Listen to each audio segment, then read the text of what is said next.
నా బిడ్డను వాళ్ళు ఇట్లా చేస్తారు, నా బిడ్డని ఇట్లా మింగుతారు, వాళ్ళ కడుపు కాలుతది, నా బిడ్డని ఇట్లా చేస్తారు అనేది నాకు అర్థం కాలేదు. నా బిడ్డని ఇక్కడ వచ్చి చంపిర్రమ్మ. నా బిడ్డ ఎంత బాధపడ్డదో, నా బిడ్డ ఎంత కొట్టుకుందో, మమ్మ మమ్మ అని ఎన్నిసార్లు నా బిడ్డకు మీరు న్యాయం చేయాలప్ప. నేను కోరుకునేది ఒక్కటే, నా బిడ్డ సాగు ఇంతతోటి ముగిసిపోతు. అది చివరి, నా బిడ్డ సాగు చివరి. గజం కేవలం 4,500 రూపాయలతో 165 గజాల భూమి కేవలం 8 లక్షలు మాత్రమే. గత వారంలో భువనగిరిలో ఎస్సీ గర్ల్స్ గవర్నమెంట్ హాస్టల్లో 2 అమ్మాయిలు సూసైడ్ చేసుకున్న సంగతి తెలిసిందే. కానీ అది సూసైడ్ కాదు, మర్డర్ చేశారు అని చెప్పి తల్లిదండ్రులు, బంధువులు, కొన్ని ప్రజా సంఘాలు ఆరోపిస్తున్న సంగతి కూడా అందరికీ తెలిసిందే. ఇప్పటికింకా వాళ్ళ కేసులో పోస్టుమార్టం రిపోర్టు కూడా రాలేదు. ఎఫ్ఎస్ఎల్కి పంపించారని చెప్తున్నారు. చూడాలి ఏం జరుగుతుందో. ప్రస్తుతం అందులో ఒక అమ్మాయి అయినటువంటి భవ్యశ్రీ తల్లిదండ్రులు మనతో లైవ్ కాల్లో అందుబాటులో ఉన్నారు. ఒక్కసారి వాళ్ళతో మాట్లాడదాం. అసలు ఆ అమ్మాయి చివరిసారిగా ఎప్పుడు తల్లిదండ్రులతో మాట్లాడింది, వాళ్ళకి ఏదైనా భయపడుతున్నట్లు కానీ లేదా ఇబ్బంది పడుతున్నట్లుగా కానీ చెప్పిందా, ఇవన్నీ వాళ్ళ మాటల్లోనే అడుగుదాం. అమ్మా నమస్తే. అమ్మా నమస్తే. అమ్మా, భవ్యశ్రీ ఎప్పుడు చివరిసారిగా మీతో మాట్లాడింది, ఏమన్నా చెప్పిందా? అక్కడ గొడవలు అవుతున్నాయని కానీ, లేదు అంటే ఎవరన్నా తనని ఇబ్బంది పెడుతున్నారని కానీ, బాధపడుతున్నట్టుగా కానీ మీకు ఏమన్నా అనిపించిందా ఆమె మాటల్లో? నేను హాస్టల్ పోను మమ్మీ అన్నది. హాస్టల్ పోనని చెప్పింది.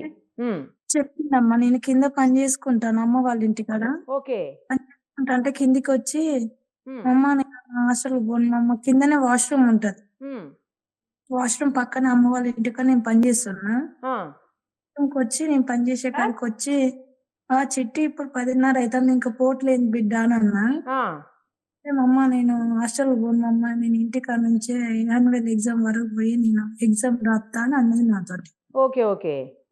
నేనన్నా ఏంది చిట్టి 7 ఏళ్ల నుంచి లేంది, నువ్వు ఇలా కొత్తగా మాట్లాడుతున్నావు, నీకేమైంది? ఇప్పుడు 10వ తరగతి, ఇన్ని రోజులు స్కూల్లో మంచి పేరు తెచ్చుకున్నావు, గొప్ప పేరు తెచ్చుకున్నావు, నువ్వు 10th ఎగ్జామ్స్ కి వచ్చినాక నేను రానని మొండికెత్తాను. ఏమో చిట్టి, నువ్వు కూడా నా లెక్క ఏమన్నా పని చేసుకుని ఉంటావా? నువ్వు చదువు మీద లేదా? నువ్వు నీ మీద నేను ఎన్ని కలుగుతాను, నువ్వు చదువు గొప్పదాన్ని కాదని, నా కోసమే కదా బిడ్డ నేను ఈ పని చేసుకొని బతికేదని అంటే, ఇంకా నువ్వు బాధపడకలేమమ్మా, నేను పోతా అని అన్నది. ఎప్పుడు పోతున్నాను అంటే, నేను ఇప్పుడు నా దగ్గర డబ్బులు అంటే అక్కడనే పని చేసి అమ్మకాన్నే 1000 రూపాయలు అడిగి చిట్టి చేతికి ఇచ్చిన. ఇచ్చిపోయేటప్పుడు అన్నది, మమ్మ లవ్ యూ మమ్మ, నేను పోతాను అని ఒక ముద్దు పెట్టుకుంది, బాయ్ చెప్పింది. నాన్న జాగ్రత్త బిడ్డ, ఎగ్జామ్ బాగా రాయి, నువ్వు చదువు మీద ఇంట్రెస్ట్ పెట్టు. ఎంత అయినట్టు 9th బాబుకు 83% వచ్చింది మేడం. నుంచి నువ్వు 93% నువ్వు తెచ్చుకోవాలి. నేను చేసే సార్ వాళ్ళు కానీ మేడం వాళ్ళు కానీ, నాకు మా భవ్య వాళ్ళకి తెలుసు, భవ్య టాలెంటెడ్, ఇట్లా భవ్య తెలియకలదు అది అని వాళ్ళ భవ్యను బాగా సపోర్ట్ చేస్తారు. 2 సార్ వాళ్ళు కూడా నాతో అన్నారు, భవ్యను మేము చదివిస్తాం, లలిత నువ్వు టెన్షన్ పడకు, నువ్వు ఊకే ప్రెజర్ తీసుకోకు, బాబు సంగతి నువ్వు ఎట్లా కాలేజీ చదివిస్తున్నావు, ఫస్ట్ ఇయర్ కి వచ్చింది కదా పాప, 10th అయిపోగానే ఆమె రిజల్ట్ రాగానే మేము తీసుకుపోయి మేము పెద్ద కాలేజీలలో చేసి మేము చదివిస్తాం, నువ్వు భవ్య గురించి ఆశపడక. మా ఓనర్ వాళ్ళు అయితేంది, నేను చేసి ఇంకా మిగతా మేడం వాళ్ళు కూడా నాకు బాగా సపోర్ట్ చేసేది పాప విషయం. అదే నా మనసులో, నా బిడ్డ చదవాలి, నా బిడ్డ గొప్పది కావాలి, ఆమెకు పోలీసు కావాలని, డాక్టర్ కావాలని ఆమెకు ఆలోచన. నాతోటి కూడా ఆ విషయం చాలా ఆ ఒక్కటే నాకు మైండ్ లో, నా బిడ్డ చదవాలి చదవాలి చదవాలి అనేది ఒకటే ఉంది. అది ఎందుకు పోను అంటుంది అనేది నేను బాగా డీప్ లేదు మేడం. తను కూడా నేను పోను మమ్మీ, నాకు కొంచెం ఇబ్బంది అవుతుందని చెప్పింది. కానీ ఇంకా అక్కడ ఏమేమి జరుగుతుంది అన్న విషయం నా బిడ్డ నాకు అటు వరకు ఒకసారి ఇట్లా ఆటో డ్రైవర్ అయితేంది, అలా వంట చేసే వాళ్ళ అయితేంది 2-3 సార్లు నాకు, అంటే ఇప్పుడు ఈ మొన్న కాదు, అంతకు ముందు కూడా చాలా సార్లు చెప్పింది, మమ్మీ హాస్టల్లో కరెక్ట్ లేరు, నేను 2-3 సార్లు కూడా పెద్ద సార్ వాళ్ళ కంప్లైంట్ చేసిన. చిట్టి 3 సార్లు ఆమె వాయిస్ బాగుంటది, ఆమె డేరింగ్ డాష్ మాట్లాడుతాను, ఆమె స్పీచ్ కూడా ఇద్దరు ముగ్గురు వేరే వేరే ప్రాంతాల్లో తీసుకుపోయి ఆమెను స్పీచ్ కూడా చేపించారు. ఆమెకు స్పీచ్ మంచిగా ఇచ్చింది, ఆమెకు రిపోర్ట్స్ కూడా ఇచ్చిండ్రు, స్పీచ్ బాగుంది, భవ్య డేరింగ్ గా మాట్లాడుతుందని. ఆమె 2 దిక్కుల వేరే వేరే అదే మన జిల్లాలకి తీసుకపోయి ఆమెతోటి స్పీచ్ కూడా చేపించిండ్రు భవ్యతోటి. ఆ స్పీచ్ చేపించినప్పుడు గిట్లా అక్కడ సార్ వాళ్ళు పెద్ద పెద్దోళ్ళైతేంది వాళ్ళ ఎమ్మటి కూర్చొని నా బిడ్డ డిన్నర్ చేసిందట. వాళ్ళ ఎమ్మటి కూర్చొని సార్ ఇది హాస్టల్ పరిస్థితి. అంకుల్ నైట్ టైమ్‌లో ఇట్లా వస్తాడు. ఇట్లా నైట్ 12:30 దాకా ఉంటాడు. తింటాడు. వాళ్ళతోటి స్పెండ్ చేసిపోతాడు. పోతా పోతా మా రూముల నుంచి వస్తాడు. నేను మేడం తోటి కూడా చాలా సార్లు చెప్పిన, మేడం మాకిది కరెక్ట్ కాదు. వాడు వచ్చిండంటే వాని వర్క్ ఆడు చూసుకొని పోవాలి గానీ పిల్లల్ని ఇట్లా చేసుడు అది కరెక్ట్ కాదు మేడం వద్దు. అంకుల్ నైట్ టైమ్‌లో రావద్దు మాకు కొంచెం భయమైతుందంటే, మేడం గూడా అన్నదట, "భవ్య మనకాయన ఇప్పుడు కాదు నువ్వు థర్డ్ క్లాస్‌లో జాయిన్ అయిన అప్పటి నుంచి ఉంటాండు. ఆయన అవసరం లేదు భవ్య నీది నువ్వు చూసుకో. నీది నువ్వు చూసుకో గాని అంజి గురించి, వంటల గురించి నీకెందుకు? నీ చదువు నువ్వు చూసుకో" అని చిట్టినే 2, 3 సార్లు చిట్టికే వార్నింగ్ ఇచ్చిందట. హ్మ్. అయితే ఈ మేడం పట్టించుకోవట్లేదని చెప్పి ఒకసారి ఇట్లా ఫుడ్ గురించి గిట్లా అట్లా తెలుసుకోవడానికి వస్తారు కదమ్మా! అవునవును. అప్పుడు గూడా భవ్య సొంతంగా అక్కడ లెటర్‌లుంటే ఆమె ఎన్ని సార్లు కంప్లెయింట్ జేసినా అవి చింపి పడేస్తాండ్రని, వాళ్ళొచ్చినప్పుడే వాళ్ళ ముందటనే హాస్టల్ మీద ఆయన మొత్తం కంప్లెయింట్ రాసి ఈ చిట్టి ఆ సార్ వాళ్ళకి ఇచ్చిర్రట. హ్మ్. ఇస్తే సార్ దగ్గర తీసుకొని, "భవ్య అసలు ఏంది నువ్వు ఇంత ధైర్యం చేస్తున్నావు? నీ పేరుతోటి సహా ఇస్తున్నావు. మరి నీ పేరు బయటికొస్తే గిట్ల నీకు ప్రాబ్లమ్" "లేదు సార్ నాకసలు నాకు ఆ టెన్షన్ లేదు. నాకు పిల్లలు ఫుడ్ విషయాల్లో గాని, అక్కడ ఎవరి విషయాల్లో మా హాస్టల్‌లో నాకు ఇబ్బంది పడితే నాకిష్టం ఉండదు సార్. నేను మరి అందరి పిల్లల లెక్క నేను ఉంటే కాదు గదా!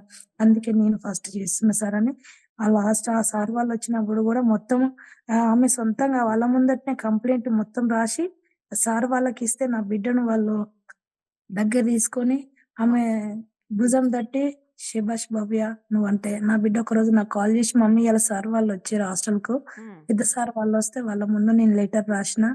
కంప్లెయింట్ చేసిన ఇట్లా అంజి అంకుల్ నైట్ టైమ్‌లో వస్తుండు" అది ఇది అని కొంచెము హాస్టల్‌లో జరిగిన అన్యాయాల కోసం అయితే ఫుడ్ విషయంలో మేడం విషయాల్లో కేర్ తీసుకోవట్లేదు.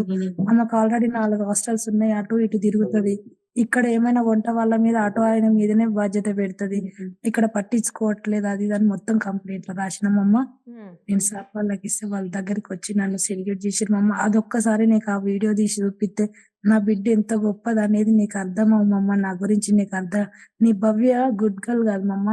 నీ భవ్య గ్రేటు. నీకు హ్మ్. తెలుస్తలేదు మమ్మ అని చెప్పి నాతోటి చాలా సార్లు ఆ విషయం అట్లా హాస్టల్‌లో జరిగే విషయాలు నాతోటి చేసింది మేడం. హ్మ్. కానీ పోయేటప్పుడైతే నాతోటి ఈ విషయం ఒక్కటి పోను నేను మమ్మ అనంటే, నా బుర్రకు అది నా బిడ్డ ఇట్లా చేసుకుంటదని. ఎందుకంటే 7 ఏళ్ల నుంచి అలానే ఉంటందిగా అమ్మ. అదేలేమ్మా. అదేలే. నా బిడ్డ గుండె ధైర్యం గురించి నాకు తెలుసు. హ్మ్. నా హ్మ్. బిడ్డ దేని మీదనైనా ఫైటింగ్ చేస్తదని తెలుసు గానీ, నా బిడ్డని ఇట్లా చేస్తారనేది అసలు నా మైండ్‌కి గాని, నా మనసుకి గాని రాలేదమ్మా. అసలు నా బిడ్డ అట్లా అయితది, అట్లా జేస్తరు, నా బిడ్డను వాళ్ళు టార్గెట్ జేత్తరనేది అసలు నా బిడ్డ చదువు, నా బిడ్డ చదవాలనేదే నాకు ఒక బుర్రలో పడ్డది గానీ, అదే. నా అదే. బిడ్డను వాళ్ళు ఇట్లా జేస్తరు, నా బిడ్డని ఇట్లా మింగుతరు, వాళ్ళ కడుపు కాలుతది, నా బిడ్డని ఇట్లా జేస్తరనేది నాకు అర్థం కాలేదు. బిడ్డకు న్యాయం జరిగేటట్టు మీకు నా బిడ్డ లాంటోళ్ళకు ఎవ్వలకి ఏం కావద్దు. హాస్పిటల్‌కి పోతే ఏమన్నారు? హాస్పిటల్‌కి పోతున్నా. మీకు చెప్పిర్రా? హాస్పిటల్‌లో ఇట్లా వాళ్ళసలు నాతోటి ఏం చెప్పలేదమ్మా. వాళ్ళ మేడం అంటందట, పేరెంట్స్‌కి ఫోను చేషినా అది ఇది అని. అమ్మ నేను ప్రమాణ పూర్తి చెప్తున్నా, నా బిడ్డను తీసుకుపోయి డెడ్ బాడీ మార్చరీలో ఏషినంక గూడా మాకసలు ఎవ్వరు ఫోను జేయలే, మాకేది లేదు. మన భవ్యతోటయితేంది వేరే అమ్మాయి ఉందో వాళ్ళ ఫాదర్‌కి ఫోను చేషిందట. వాళ్ళ ఫాదర్ తోటి ఇట్లా పిల్లలు సూసైడ్ జేసుకున్నారని వాళ్ళతోటి మాట్లాడుకుందట. వాళ్ళొచ్చి నా కాడికొచ్చి వాళ్ళు గూడా సూసైడ్ అని అనలే. పిల్లలేదో యాక్సిడెంట్ అయిందట, హాస్పిటల్‌లో అడ్మిట్ అయ్యిర్రట అంటే, నేను పోయినా మేడం. పోయినాక నా బిడ్డను అంటే నా బిడ్డ నాకు ఇట్లా హాస్పిటల్ అడ్మిట్ అయిన సరికి నాకు కొంచెం మైండ్ అంతా ఇట్లా అయిపోయింది మేడం. హ్మ్. పోయిన నా బిడ్డను ఆ మార్చరీ గూడా నేను అనుకోలేదు మేడం. నాకంత మైండ్ మొత్తం ఇట్లా అయిపోయింది. నా బిడ్డ బెడ్ మీద ఉంటే ఏమన్నా ట్రీట్‌మెంట్ జేస్తాలేమో, నా బిడ్డని ఏమైనా జేస్తారని పోయినా నా బిడ్డను ముదిచ్చుకున్న మేడం. నా బిడ్డను ఇషిన నా బిడ్డ నాతోటి మాట్లాడతాను కొట్టుకొని, మొత్తుకొని వచ్చినా గూడా అప్పుడు గూడా మీ పాప చనిపోయిందనే విషయం గూడా నాకు తెలవదు మేడం. తర్వాత మా మరదలైతుంది, మా ఆడబిడ్డ వీళ్ళందరూ మా ఇంటికొచ్చినంక అప్పుడు నా బిడ్డ చచ్చిందనేది నాకు అప్పుడు అర్థమైంది. అప్పటిదాకా నా బిడ్డను చంపిర్రు, నా బిడ్డను హత్య చేసిర్రనేది నాకు తెలవలేదు మేడం. నాకు ఏ మేడం ఫోను చేయలేదు. అసలు మేడం వాళ్ళ ఫోన్‌లే మాకు తెలవదమ్మ. మీరు చెప్పిన వాటిని బట్టి చూస్తుంటేనమ్మా, మీ అమ్మాయి చాలా తెలివైంది. అలాగే ధైర్యవంతురాలు గూడా. ఆత్మహత్య చేసుకునేంత పిరికిదని అనిపించట్లేదు. మేము చేసే అపార్ట్‌మెంట్‌లో ఆ సార్ వాళ్ళు అది ఎస్ఐలున్నారు, సీఐలున్నారు. ఆ సార్ వాళ్ళందరూ ఉన్నారు. నా బిడ్డ డేరింగ్. నా బిడ్డ అక్కడ వచ్చి 10, 15 రోజులు సెలవులలో వస్తుంటది. సార్ నమస్తే సార్, సెల్యూట్ సార్ అని వాళ్ళకు అది మొగోళ్ళు గనుక పెట్టినట్టు హ్మ్. పెడితే, ఆ! సార్ వాళ్ళు కూడా అసలు భవ్య ఏంది అది ఇది అని చెప్పి వాళ్ళు నా బిడ్డ గురించి గొప్పగా మాట్లాడతారమ్మ.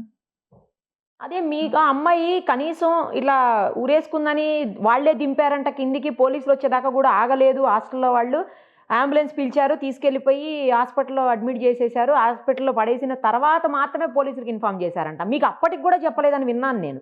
అసలు అదేంటి, హాస్పిటల్ ఫస్ట్ పోయినా మీకు కూడా కదా ఫోన్ చేయాలి వాళ్ళు. అసలు అమ్మని ప్రమాణ పూర్తిగా నా బిడ్డ మీద అదే సాక్షి చెప్తున్నా, నాకు ఎవ్వరు ఏ ఫోన్ చేయలే. అసలు నా బిడ్డ చచ్చిపోయింది అన్న విషయం నాకు హాస్పిటల్ పోయిందాక కూడా నాకు మనసు సాక్షి చెప్తున్నమ్మా, నాకు తెలియదు నాకు ఎవరి మీద ఎసంటి నా బిడ్డ నన్ను హత్య చేసిర్రు, అది అందరికి అర్థమైతుంది. ఆ దెబ్బలు ఓపిస్తున్నాయి. నా బిడ్డని ఇక్కడ పట్టి పిసికి నా బిడ్డ మా అమ్మ మా అమ్మ మా అమ్మ అని ఎన్నిసార్లు గుర్తు చేసుకుందో. నా కడుపు కాల్చిండు. వాళ్ళని కఠినంగా శిక్ష వేయాలమ్మా. నా బిడ్డ కాదు, ఇంకా 10 మంది పిల్లలకు నిర్ణయం ఇవ్వాలని. అదేమ్మా, చాలా చోట్ల బాడీ మీద దెబ్బలున్నాయి. మీరు ఫోటోలు కొన్ని పంపించిన వాటిల్లో చూశాను నేను కూడా. చాలా చోట్ల దెబ్బలున్నాయి. ఆ అమ్మాయి పదే పదే ఇట్లా ప్రాబ్లం ఉందని చెప్పినప్పుడు మీరన్నా వెళ్ళి ఒక్కసారి హాస్టల్‌లో మాట్లాడేది ఉండే అమ్మా. లేదు అంటే అమ్మాయిని ఏమన్నా వెనక్కి తెచ్చుకొని ఉంటే ఇవాళ ఇలా అయ్యేది కాదేమో. అమ్మా, నాకు ఈ పోను అనే విషయం హాస్టల్ ఇప్పుడు చిట్టి చచ్చిపోతుంది అనే ముందు నాకు 4 రోజుల ముందే తెలిసిందమ్మా. అంతకుముందు నాకు నా బిడ్డ మీద అసలు ఆమె చాలా, నేను చెప్తాను కదా అమ్మ, నా బిడ్డ చాలా ధైర్యం కలది. హ్మ్. ఆ బిడ్డ అంటే అది ఏదో అది ఎట్లా అమ్మ నేను పని మీద పడ్డా, నా బిడ్డ ఆ విషయాలు చెప్తే చదువు అనేదే నాకు ఒకటి మైండ్ లో పడ్డది. నా బిడ్డ అది ఎందుకు నేను పోనంటాను చదువుకోవాలి, బా చదువుకోవాలి అని. ఎక్కలేదమ్మా.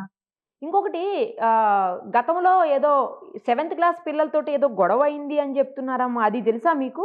అది నిజమేనా అసలు? నాకు ఆ విషయం కూడా తెలియదమ్మా అసలు. ఆ గొడవ అయింది అది ఇది అనేది నా దాకా అయితే రాలేదమ్మా. కానీ మీకు కూడా చాలా సార్లు ఫోన్‌లో చెప్పింది అయితే పాపం తనకు అక్కడ ఇబ్బంది పడుతున్నానని. హాస్టల్‌లో జరిగే అదే. విషయాలు నాతోటి చెప్పిందమ్మా. ఆ! హాస్టల్‌లో ఈ అంజి అయితేంది నైట్ టైమ్‌లో లోపలికొస్తాడు. ఆంటీ వాళ్ళతోటి మాకు కూరలెయ్యకుండా ఆయన కోసం దాపెట్టి ఏందాంటీ ఆ కూర ఎందుకు దాపెడతానంట అంజి అంకుల్‌కి. అంజి అంకుల్ ఆయనెవరు ఆంటీ? ఇది మా హాస్టలు. మా కోసం ఉన్నది. మేము తింటాం. అంజి అంకుల్ అని ఉన్న కూర దాచిపెడితే మేమేసుకొని భవ్య అల్ల పచ్చడుంది అదేసుకొని తినండమ్మా. మేము తినం ఆంటీ మేము కూర భవ్య ఎందుకు నువ్వు ఇట్లా చేసావు? ఇది అంకుల్ దాచిపెట్టిన ఆయన పొద్దుటి నుంచి కూరగాయలు అవి ఇవి తెచ్చి అలసిపోయినాను. వాళ్ళ ఇంట్లో తింటాడు ఆంటీ అన్నా కూడా వాళ్ళు వినిపించుకోకుండా ఇట్లా చేశారు మా అమ్మ వాళ్ళు. మేము మేడంకి ఎన్ని సార్లు చెప్పినా మేడం కూడా వాళ్ళకి చాలా సపోర్ట్ ఉంది. అంజి మన కోసం ఇది చేశారు, అది చేశారని.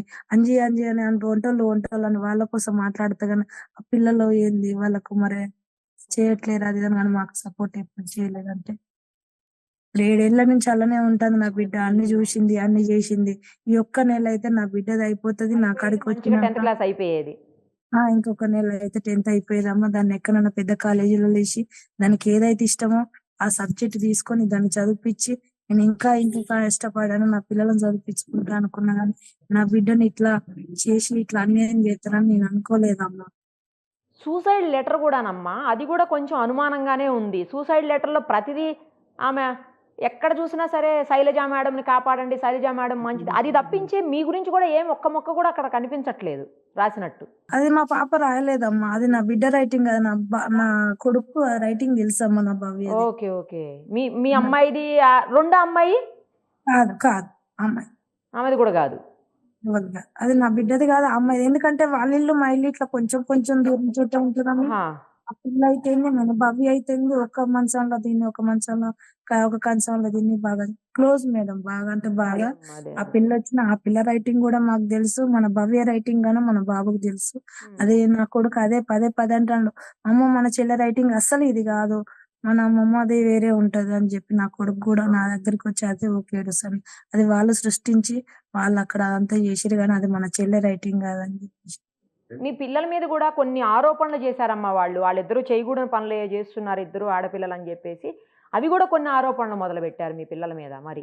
అదే ఎంత తప్పమ్మా నా పిల్లలు. అమ్మ మీరు ఎక్కడ పోయినా నా భవ్య గురించి మీరు ఒక్క మాట హాస్టల్‌కి ఎదురుంగా అయితేంది, ఇంకా కొంచెం ముందుకు పోతే అయితేంది, స్కూల్ కాడ అయితేంది, నా బిడ్డ గురించి ఒక్కసారి మీరు అక్కడికి పోయి ఎంక్వైరీ చేయండ్రమ్మా. నా భవ్య ఎట్లా అంటే నేను వెళ్ళొచ్చాను. నాకు అందరూ గూడా అక్కడ భవ్య బా చదువుకుంటది, మంచి అమ్మాయి అనే చెప్పారు. నేను నా ఆల్రెడీ బిడ్డ వెళ్ళొచ్చాను. ఆ ఉరివేసుకున్న రూమ్‌లోకి గూడా నేను వెళ్ళొచ్చాను. ఆ హుక్స్ నా ఎక్కడో బిడ్డ పైకున్నాయి అసలు. వాళ్ళు అమ్మ నా ఉరివేసుకునే బిడ్డ అంత పరిస్థితి గూడా అక్కడ కనిపించలా నాకైతే. నా బిడ్డ అట్లా ఏ అందుతాయి అమ్మాయి. పుట్టించండ్రమ్మా. ఆ పిల్లలకు ఇద్దరికి ఒకటేసారి అటాకులు ఎట్లా చచ్చిపోతారు వాళ్ళు? ఇట్లా అందుతాయి అవి ఇట్లా మనిషి మొత్తం ఇట్లా వాలిపోవాలి కిందికి. అవును అవును ఆ? నాలుగు మొత్తం కిందికి వెళ్ళిపోతే కింద పడతారు, అమ్మంతా కింద పడతారు. ఇద్దరు పిల్లలు ఉరి వేసుకొని డోర్ వేసుకుంటారట, ఇద్దరు ఒకటేసారి ఇట్లా కట్ చేసి కానీ ఇప్పుడు ఉరి వేసుకున్నాం అనుకో, కట్ చేసి బరాబర్ కట్ చేస్తాడా, ఒకటి కిందికి ఒకటి మీదకైనా కటింగ్ అవుతుంది తొందర అయితే. అవును ఏం కట్ చేసింది మీరు చూడండి. అవును చాలా అనుమానాలు ఉన్నాయండి మీరు అన్నట్లు కృష్ణ గారు, చాలా అనుమానాలు ఉన్నాయి.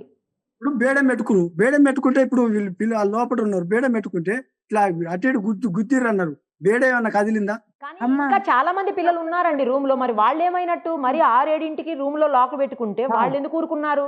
అది కూడా అర్థం కావట్లా. ఇప్పుడు స్కూల్ పోయిన వాళ్ళని డ్రెస్సులు యూనిఫామ్ ఉన్నాయి, అవును నువ్వు 2 గంటల 3 గంటలకు తీసుకొచ్చినావు ఆ స్కూల్ నుంచి.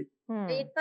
స్కూల్ నుంచి తీసుకొచ్చినప్పుడు నువ్వు మాకు ఈ ఇన్ఫర్మేషన్ ఇవ్వాలిగా, మీ పిల్లలు పంచుకుంటలేరు చేస్తే ఇట్లా చెప్తారు, ఇన్ఫర్మేషన్ ఇచ్చినావా? మాకు ఇచ్చినా చెప్తా మేడం, దాని పిల్లలు ఉన్నారో లేరో కానీ అదే మీతో అసలు మాట్లాడలేదంట కదా. మాకు ఇన్ఫర్మేషన్ తెలియదు. నా కాడ సెల్ ఉంటది, నా కొడుకు కాడ సెల్ ఉన్నది. అదే మీ మీడియాలో ఎవరు వచ్చినా ఎక్కడ ఇయ్యన్నా సెల్లులు ఇస్తాం. మా ఫోన్లు ఇస్తామమ్మా, ఫోన్లో ఆ టైం చెప్తాను కదా, మాకు కంప్లీషన్ మాకు మాట్లాడినట్టుగా నా కొడుకు మా భార్యతో మాట్లాడినా, నేను మాట్లాడినా. మీకు ఇప్పుడు ఎవరెవరి మీద అనుమానాలు ఉన్నాయి? మీరు ఎట్లా ఇప్పుడు ఈ పోరాటం చేయబోతున్నారు? ఎందుకంటే జరిగింది అన్యాయం అనేది అయితే అందరికి అర్థమవుతానే ఉంది. మరి మీరు ఇప్పుడు ఎలా చేయబోతున్నారు మీ పోరాటం? మీకు ఎవరెవరి మీద అనుమానం ఉంది? అసలు పోలీసులకు చెప్పారా మీరు? మేము పోలీసు వాళ్ళు చెప్పుడు కాదు, ఇది కాదు, ఇచ్చింటాం మేము ఏసి ఇచ్చింటాం. నా పరిస్థితి మంచిగా లేక మేము ఏదో బతుకు తీరు కోరుకు అప్స్ కూడా పోయినా. అప్పుడు నా కేసులు ఉంటే ఇక్కడ నిర్బంధాలు తట్టుకోలేక నా పిల్లలు తీసుకొని అప్స్ కూడా పోయి ఆడ బతుకుతానే 2 సంవత్సరాలు 2-3 సంవత్సరాల తర్వాతకి ఆడనే ఉంటే ఒక మేడం సార్ కలిసి, లలిత నీ పిల్లలు అట్ట తిరుగుడు ఎందుకు, హాస్టల్ ఉన్నది అంటే హాస్టల్ చెప్తే తీసుకొప్పి అలా జాయిన్ చేసింది. జాయిన్ చేసిన తర్వాత తీసుకున్నప్పుడు కూడా ఫోటో తీసుకున్నా, నా బిడ్డది చిన్నప్పటి ఫోటో హాస్టల్లో జాయిన్ చేసేటప్పుడు. ఇంతవరకు కూడా నేను వదిలిపెట్టలే. ఇక చూడండి ఎంత చిన్నగా ఉంటుంది. చిన్నప్పుడు. అంత చిన్నగా ఉన్నప్పుడు ఇంత ఉన్నప్పుడు వేసి నేను 7 ఏళ్ల క్రితం అంటే ఏ 3rd క్లాస్ లోనే వేసి ఉండాలి మీరు, అంతేనమ్మా? థర్డ్నే అమ్మా, థర్డ్లో వేసినాము. వేసినాం. ఇప్పటి అక్కడి నుంచి నుంచి ఇంతవరకు ఒక్క నెల అయితే ఆ అమ్మాయి మంచిగా బయటకు వచ్చి పెద్ద చదువులు చదువుకునేది, మంచి భవిష్యత్తు ఉండేది ఆ అమ్మాయికి. ఇంత మంచిగా ఉండేది తెలుసా, కొంచెం తెలివచ్చింది 2 సంవత్సరాల తర్వాత. ఈ అమ్మాయి అక్కడ వాళ్ళ ఆంటీ ఉండే లలిత, మా కోడలు కూడా పంపిస్తా అంటే పోయి తోలొచ్చింది ఆ అమ్మాయిని కూడా, ఆకాంక్ష. ఈ ఆకాంక్ష వీళ్ళిద్దరు ఫ్రెండ్స్ మంచిగా ఉంటారు, క్లోజ్ గా ఎక్కడ పోయినా తిన్నా ఎవరితోనైనా. ఎవరన్నా కాంటాక్ట్ చేయటం కానీ, మీతో ఎవరన్నా మాట్లాడడం కానీ, అధికారులు కానీ, ప్రభుత్వం సంబంధించిన వాళ్ళు కానీ ఎవరన్నా వచ్చారా? హాస్టల్ వాళ్ళు కానీ? మా దగ్గరికి హాస్టల్ వాళ్ళు రాలే, ఎవరు రాలే. స్కూల్ నుంచి తీసుకొచ్చినాక ఊరేసుకున్నది. నువ్వు ఇప్పుడు ఆ డ్రెస్సులు ఏమైనాయి? స్కూల్ డ్రెస్సులు ఉండాలి అమ్మా. అవునవును, స్కూల్ డ్రెస్సులు కూడా లేవా? స్కూల్ డ్రెస్సులు లేవాయి. సివిల్ డ్రెస్ లో ఉన్నదమ్మా నా బిడ్డ. సివిల్ ఎలా వచ్చారు అప్పుడు స్కూల్ నుంచి వచ్చి మరి ఇమ్మీడియట్ గా? ఇంకో అమ్మాయికి స్కూల్ జడలు ఉన్నాయి అట్నే నా రిబ్బన్లు, బిడ్డకు నా బిడ్డకు లేవు. లేవు. నా బిడ్డకు జుట్టు వేసే ఉంది. నా బిడ్డ స్కూల్ పోతే ఖచ్చితంగా యూనిఫామ్ మీద పోతుందమ్మా. మా యూనిఫామ్ స్కూల్ వేసుకొని వెళ్ళాలి అంతే కదా, స్కూల్ అంటే యూనిఫామే కదా. మరి స్కూల్ నుంచి వాళ్ళగా తీసుకొచ్చింది, వచ్చినాక యూనిఫామ్ స్కూల్ నుంచి తీసుకొచ్చి హాస్టల్లో పెట్టిరా. అంజనేయులు ఇద్దరు ఆ మేడం కలిసి ఆటోలో పోయిరా అని తెలుస్తుంది మాకు అక్కడనే. ఇప్పుడు అసలు మీకు ఎవరి మీద అనుమానం ఉంది? ఏ విధమైన అనుమానం ఉందో ఒక్కసారి చెప్పండి అమ్మా నాకు. మాకు ఏ విధంగా అంటే ఇప్పుడు హాస్టల్ ఉందా, ల్యాండ్ ఆయన కాంట్రాక్ట్ ఎంకరెడ్డి బామ్మటాల చుట్టపోట ఆయన ల్యాండ్ ఆయన మేడ మీద ఈ ఆటో ఆయన మీద బాగున్నది. ఓకే, ప్రవీణ్ ప్రవీణ్ అట బిల్డింగ్ ఓనరు. ప్రవీణ బిల్డింగ్ ఓనర్ పేరు. ఆయన కూడా మేడం సంబంధం ఉందనుకుంటున్నా. 4 స్కూళ్ళకు చెప్తుందా ఇన్ఛార్జ్ గా, 4 స్కూల్స్కి ఇన్ఛార్జ్ అంట ఆవిడ. అవును కాదు, ఆ బిల్డింగ్ ఓనర్ మీద ఏమనుమానం ఉంది మీకు? వీటికి హాస్టల్ వేసుకుని ఎంత బెనిఫిట్ ఉండాలి, వీళ్ళు ఏదో చూడండి చూసిరు మేడం. అవునవును, ఏదో జరిగింది. వీళ్ళు అప్స్ కూడా నుంచి ఇస్తారు, పిల్లలు ఒకళ్ళు తీసేసినా ఒక ఇబ్బంది అని ఆ అమ్మాయిని నా బిడ్డ మెట్ట వచ్చినా అని అనవసరంగా చంపారు. కాదు, మీరు ఇప్పుడు ప్రవీణ్ అని బిల్డింగ్ ఓనర్ అని చెప్తున్నారు, ఆయన మీద ఏమనుమానం ఉంది చెప్పండి. అమ్మ నేను ఆయన ఇప్పుడు అంత చేసింది, అక్కడ వాళ్ళు ఏదో చూసిరు. ఇప్పుడు అక్కడికి వీళ్ళు వచ్చి కూడా బిల్డింగ్ వాళ్ళు, వీళ్ళు మేడాలు, వీళ్ళు ఇంత ఆటో డ్రైవరు వీళ్ళంతా ఐక్యత అయ్యి మామూలు అందుకనే నైట్ పూట హాస్పిటల్ కాడ పెట్టి అదంతా పరిశోధన చేసి 200 మందికి చిల్లర ఉన్నారు అప్పటికే. మీరు వెళ్ళే హాస్టల్ చుట్టూ మామూలు లోపలికి అసలు ఇంతవరకు ఇంటర్ కానియలే. మేడం మంచి, ఇప్పుడు తల్లిదండ్రులు మంచిది కాదనే మేడం మంచిదని ఎట్లా రాస్తుంది? అదే అదే కదా, ఆ మేడం పట్టించుకోవద్దు. మీ గురించి ఏదో ఒక్కటన్నా రాయాలి కదా, అసలు ఏం రాయలే అందులో. మేడం మంచిదైతే మేడం మేము వచ్చిందా మేడం ఇక్కడి నుంచి వచ్చిన కానీ మా విలేజ్ లో గానీ అదే హాస్టల్ పక్కన స్కూల్లో లేవి స్కూల్ కాడ ఆయన ఆ కిరాణా షాప్లో పోతారు పిల్లలైతే అవును. అక్కడి నుంచి మళ్ళీ మేము అప్స్ కూడా ఉంటాం. అప్స్ కూడా సిగ్నల్ కాంచుకొని ఆ సాయిబాబా గుడి కానీ చక్కగా మన కాకతీయ పార్క్ వరకు అడగండి మీ పిల్లలు ఎట్లాంటి వాళ్ళు అని. మేము దేనికైనా ఉంటాం మా పిల్లలు ఇట్లాంటి వాళ్ళు అంటే. అమ్మ నాకు ఒక్కటేదమ్మా, నా బిడ్డ ఇప్పుడు 7 ఏళ్ల నుంచి ఉంటుంది అమ్మ. అవునమ్మా. ఆమె హాస్టల్ 4 చిన్న పిల్లలు హాస్టల్ తీసుకొచ్చి మేము ఏదైతే చిన్న పిల్లలు గింత పిల్లలు తీసుకొచ్చి పండుగలకు కూడా 10 రోజుల దాకా ఉంచుకున్నాం. ఎందుకు బిడ్డ తీసుకొచ్చినా వాళ్ళకి మా అమ్మ నాన్న వాళ్ళ నాన్న వదిలిపెట్టి ముగ్గురు ఆడపిల్లలు చిన్న పిల్లలు 10 రోజులు ఉంచుకొని కూడా తోలాం. ప్రతి ఒక్క పిల్లలకు జడ వేసి తిండి తినిపించి నువ్వు ఇవ్వాలని అడగండి. నా బిడ్డ ఊరేసుకునేది కాదా అసలు కాదు. వాళ్ళు పకడబందిగా చంపిరాలు ఇక్కడికి తీసుకుపోయి చంపిన తర్వాతనే వాళ్ళు వేసి చేసిరు. ఈ కాట్లు పడాలి కదా. అదే అదే వేసుకుంటే నోరు ఇప్పుడు ఎట్లాగా నాలుగే బయటికి వెళ్తుంది కదా. చెప్పండి మీరే చూడండి. లేదమ్మా, నా బిడ్డను చంపేసిర్రు వాళ్ళు. నా బిడ్డ ఇప్పుడు 7 ఏళ్ల నుంచి ఉంటుంది అమ్మ. అదే అదే మా మా అమ్మాయి అన్ని వయసు విషయాలు అనే తెలుసు. టైమే అక్కడ ఒక దిండు ఉంటుంది చూచుడమ్మా. అవును. అక్కడ ఒక దిండు ఉండదా? ఆ అమ్మాయిని ఏం చేయలే, ఒక దిండుతో మాత్రం వచ్చి కళ్ళ నుంచి ఊపిరి వెళ్ళిపోయి నాకు అర్థమైంది అన్నమాట. ఈ పాప నా బిడ్డ ఉన్నది కదా అసలు మస్తు ఎట్లా అంటే అసలు దగ్గర రాలేదు మనిషిని, అంత పవర్ఫుల్ ఉంటది. దాన్ని అటాక్ చేసిర్రు. ఆ పరిస్థితి ఏంటి ఇంతవరకు మమ్మల్ని మాదనిచ్చుడు లేదు. మా ఇంటికి వచ్చిండు చూసినాడు. ఆ కేసు ఏమైంది తెలియదు. ఏం లేదు. ఆ మేడం ఏమంటది అసలు ఇంతవరకు అమ్మ మా మేడం మంచిది ఎక్కడ పోయింది మేడం మరి రాలేదు తల్లిదండ్రులకు. పిల్లలకి రాలే కదా. నైట్ నైట్ తీసుకుపోయి హాస్పిటల్ ఎత్తుందా? అవునవును. దాని బిడ్డనే వేసుకుంటుందా? నిన్న ఎస్ఐ మాట్లాడతాడు అక్కడ బోడగిరి ఎస్ఐ అట. మీడియాలో చూసిరుగా మీరే. ఎస్ఐ ఏం మాట్లాడిండు? అవును, నేనే ఇంటర్వ్యూ చేశాను. ఏం మాట్లాడతాడు? ఆ పరిస్థితి ఏం చేయాలి? మీ కూలీనాలు చేసుకుని హైదరాబాద్ చూడాలి బతాను. ఇప్పుడు 12 సంవత్సరాలు మేము పోయి లాభమే ఉంది. ఎస్ఐ చెప్తాడు, ఎంతమంది చెప్తాడుగా. దెబ్బలు ఏమైనా అంటాడు. నా బిడ్డని ఇక్కడ వస్తుందమ్మా. 4 స్కూళ్ళకు వాడని చెప్తాది. అసలు ఏ రకంగా చెప్తుంది? ఎన్ని సంవత్సరాల నుంచి చెప్తుంది? ఎంతమంది చంపుతుంది అది బీదోళ్ళని? అదే అన్న జంగల్ అది. సీసీ కెమెరాలలో వాళ్ళు ఏది ఉండదు. మీరు ఎప్పుడన్నా వెళ్ళొచ్చారా హాస్టల్? చూసారా హాస్టల్ అసలు మీరు ఇద్దరు? హాస్టల్ పోయిన మా మామూలు ఎక్కువ పోతారు. నాకు కెమెరా చెప్తుంది. నేను పోయి చూసుకొని వస్తాను. అక్కడ 2 నెలల నుంచి సీసీ కెమెరా కూడా పనిచేస్తలేదంట. ఈ మధ్యలో పోయి మేము పోలే. మొన్ననే 26 తారీఖు పోయింది హాస్టల్ కు. దింపనీకి వెళ్ళారా? ఆ విలేజ్ కి వచ్చినాం. పండుగకు వచ్చినాక చిన్న అక్కడ పోయిన తర్వాత అప్పుడు 26 తారీఖు హాస్టల్ పోయింది. 26 తారీఖు పోయే ముందే అమ్మ నా బిడ్డ నాతో అదేనమ్మా ఆ రోజు పోనని చెప్పింది అన్నావు కదా అప్పుడే. చెప్పింది. నువ్వు కొంచెం ఆ రోజు అమ్మాయిని ఏం జరిగింది ఏంటని అడిగి ఉంటే బాగుండేది. నాకు ఒక ముచ్చట చెప్తే ఇప్పుడు నేనన్నా పోదు. నాకు చెప్పలే. మీకు చెప్తే ఎక్కడ చదువు ఆపించేస్తారో, ఆ పిల్ల చదువు పాడైపోద్దని ఆమె భయం. నేను అదే అనుకున్నా. ఇప్పుడు ఏమైందమ్మా? ఏమైంది? పిల్లలు వదిలిపెట్టుకు మేము ఎందుకు ఉన్నారుగా? వద్దంటే నా బిడ్డ భవిష్యత్తు నాశనం అయిపోతుందేమోనని. నా బిడ్డ చదువు అదే నాకు ఆ చదువు మీద పడ్డది కానీ నా బిడ్డకి ఇట్లా అన్యాయం అవుతుంది ఇట్లా చేస్తారని నేను అనుకోలేదమ్మా. నా బిడ్డ 7 ఏళ్ల నుంచి ఉంటుంది కాబట్టి దానికి అక్కడ అన్ని విషయాలు తెలుసు కాబట్టి నా బిడ్డను ఏదో చేసిరు అనేది నాకు గట్టి నమ్మకం. నాకు అట్లా అనిపిస్తుంది అమ్మ. అదేదో చూడలేంది ఏదో చూసింది. అది భవ్య తెలుసు. భవ్య డేరుగా మాట్లాడుతుంది. ఈ పిల్ల మా మీద భయపడుతుంది. అది అయిపోతుంది కాబట్టి పెద్ద సార్లు వస్తారు, పరీక్షలు ఉంటాయి కదా, నా బిడ్డ మా పేర్లు ఏదో చెప్తుంది వాళ్ళ పేర్లు బయట పెడతారు. నా బిడ్డను టార్గెట్ చేసిరమ్మా. నా బిడ్డ బెస్ట్ ఫ్రెండ్ వైష్ణవి కాబట్టి వైష్ణవి లోపల కూడా భవ్య ఖచ్చితంగా చెప్పే ఉంటది. భవ్య ఖచ్చితంగా వైష్ణవి తోటి చెప్పే ఉంటది అని వైష్ణవిని కూడా వీళ్ళిద్దరిని ఒక తీరుగానే హత్య చేసిరమ్మా. అది నాకు గట్టిగా అనిపిస్తుంది. వాళ్ళందరూ ఏదో పెద్దదే టార్గెట్ చేసిరు. అది నా బిడ్డ చూసింది. నా బిడ్డ చూసిన విషయంలో నా బిడ్డను ఒకదాన్ని మిగిలించొద్దని నాకు అట్లా చంపిరని నాకు అనిపిస్తుంది. ఎందుకంటే అది 7 ఏళ్ల నుంచి అక్కడ వాళ్ళ నెట్వర్క్ మొత్తం చూస్తుంది అమ్మ. ఎవరు వస్తారు ఎవరు పోతారు అక్కడ ఎట్లుంటారు. అది నా బిడ్డకి ఏదో పెద్ద విషయం తెలిసినట్టుందమ్మా. ఆ విషయం నా బిడ్డ ఏమైనా బయట వేస్తుందని నా బిడ్డను టార్గెట్ చేసిరని నాకు ఇప్పుడు అంటే నిన్న మొన్న కొంచెం నాకు ఎట్లా అనిపించిందమ్మా. ఇప్పుడు నాకు అంటే నా బిడ్డ ఇప్పుడు 7 ఏళ్ల నుంచి అక్కడ ఉంటుంది కదా, అక్కడ ఏం జరిగిందో ఏదో నా బిడ్డకు అన్ని తెలిసింది. నా బిడ్డ డేర్ చేస్తుంది. నా బిడ్డను ఒక్కదాన్ని ఒడగొడితే వాళ్ళందరూ సేఫ్గా ఉంటారని నా బిడ్డను అట్లా చేసిరా నాకు అనిపిస్తుంది అమ్మ. బాధపడకండి అమ్మా. మీకు జరిగిన అన్యాయానికి అయితే ఎవ్వరు తీర్చలేరు పూడ్చలేరు కూడాను. ఇప్పుడు మీకు కావాల్సింది ఏంటంటే న్యాయం జరగటం ఒక్కటే. సమగ్రమైన విచారణ పోలీసుల సైడ్ నుంచి జరగాలి. అసలు ఏం జరిగిందనేది బయటికి రావాలి నిజానిజాలు.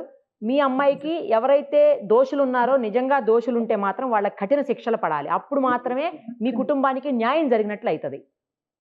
బిడ్డకు అమ్మ మీరందరూ మాకు సపోర్ట్ ఉండాలమ్మా. నా తప్పకుండా బిడ్డ అమ్మ, కోసం తప్పకుండా. ఉండాలమ్మా. తప్పకుండా. అమ్మ, నా బిడ్డకు సుమన్ టీవీ న్యాయం ఎప్పుడు చేయండి. సామాన్యుల కోసమే ఉంటుంది. న్యాయం ఎక్కడుందో సుమన్ టీవీ అక్కడ ఉంటుంది. ఖచ్చితంగా మా వంతు మేమేం చేయగలుగుతామో మీకోసం మేము అది ఖచ్చితంగా చేస్తామమ్మా. అమ్మ నా బిడ్డకు మీరు ఒక దారి, నా బిడ్డ పోరాటానికి మీరు ఒక దారి చూపియాలమ్మా. తప్పకుండానమ్మా, తప్పకుండా. నా బిడ్డని ఇక్కడ వచ్చి చంపిర్రమ్మా. నా బిడ్డ ఎంత బాధపడ్డదో, నా బిడ్డ ఎంత కొట్టుకుందో, మమ్మ అని ఎన్నిసార్లు నా బిడ్డకు మీరు న్యాయం చేయాలమ్మా. నేను కోరుకునేది ఒక్కటే, నా బిడ్డ సావి ఇంతతోటి ముగిసిపోతు. అది చివరి, నా బిడ్డ సావే చివరితనం కావాలి. ఇంకో నా బిడ్డ అసలు నా బిడ్డలకు ఇంకేం కావద్దు. దానికి మీరు సపోర్ట్ ఉండాలని నేను కోరుకుంటానమ్మా. తప్పకుండానమ్మా, తప్పకుండా. ఆమె ఆత్మకి శాంతి చేకూరాలని కోరుకుంటున్నానమ్మా, వాళ్ళిద్దరు ఆత్మలకు కూడాను. థ్యాంక్స్ అమ్మా.